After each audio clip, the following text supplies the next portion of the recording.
వాక్యం వింటున్న దేవుని బిడ్డలారా, 2024 సంవత్సరం ఒకవేళ సాయంకాలం లాంటిదిగా నీ బ్రతుకులు మిగిలిపోయిందేమో.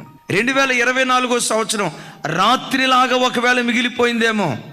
ఒకవేళ ఈ వాక్యం వింటున్న నీ బ్రతుకులు, అయ్యా ఏడ్పుతో నేను బ్రతుకుతున్నా, జీవితాంతం ఏడ్పే ఉంటుందా? జీవితాంతం దుఃఖమే ఉంటుందా? జీవితాంతం కన్నీళ్ళే ఉంటాయా? జీవితాంతం ఆర్తాధ్వనులతోనే ఒకవేళ నేను బ్రతుకుతూ ఉంటానా? జీవితాంతం ఈ ఏడ్పే నా బ్రతుకులో మిగిలిపోతుందని ఒకవేళ గుండెల్లో కృంగుదలతో ఈరోజు ఈ ప్రార్థనకు వస్తే, నా ప్రభు అంటాడు, సాయంకాలము ఏడ్పు వచ్చి రాత్రి అంతా ఉండిన ఉదయమున తప్పకుండా నీకు సంతోషం కలగబోతుంది. రాత్రి తర్వాత ఉదయం, చీకటి తర్వాత వెలుగు, మారా తర్వాత మాధుర్యం దాచుకొని ఉన్నట్లుగా ఒకవేళ గడిచిన ఏడాది దుఃఖాన్ని అనుభవించిన సంవత్సరమేమో ఆయన దయ కిరీటంగా నీ